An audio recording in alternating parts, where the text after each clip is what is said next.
தேமுதிக பெரும்பாலும் அது வந்து என்டிஏ கூட்டணியில் போவதற்கான அனைத்து வாய்ப்புகள் இருக்குது, தினகரன் வருவதற்கான வாய்ப்புகள் இருக்குது. ஓபிஎஸ் பொறுத்த வரைக்கும் என்ன நிலைப்பாடு? ஓபிஎஸ் பொறுத்த வரைக்கும் அவர் தொடர்ந்து இன்னைக்கும் சொல்றாரு, நான் கட்சி ஆரம்பிக்க போகிற எண்ணம் இல்லை, எனக்கு கட்சி ஆரம்பிக்கவில்லை என்றால் இதை எப்படி என்டிஏக்குள்ள அகாமடேட் பண்ணுவாங்கிற ஒரு சிக்கல் இருக்குது. ஏன்னா அவர் கட்சியாக இருக்கும்போது அவருக்கு உள்ள இருக்கிறது, ஆனால் அவருடைய அதிமுக உரிமை மீட்பு கழகம்லாம் ஆரம்பிச்சார்.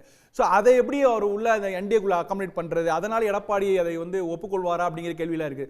ஒருவேளை ஓபிஎஸ் அவர்கள் அமமுகவில் சேரலாம், இல்லைன்னா பாஜக கூட சேரலாம்.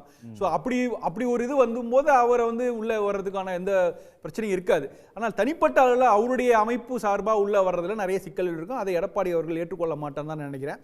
இப்போதைக்கு தெளிவாக தான் இருக்கு அப்படின்னு நினைக்கிறீங்க? இன்னை வரைக்கும் தெளிவாக இருக்கு. ரெண்டாவது, நீங்க சென்ற வாரம் நைனா நாகேந்திரன் பேசினவே என்ன சொன்னார்னா, நீங்க வந்து அதிமுக தலைமையிலான கூட்டணியில் பாஜக இடம் பெற்றிருக்கிறது, முதல்வர் வேட்பாளர் எடப்பாடி பழனிசாமி, நாங்கள் ஆட்சியில் என்ற பொங்கு எந்த அழுத்தமும் கொடுக்கவில்லைங்கிற ரொம்ப தெளிவா சொல்லியிருக்காரு.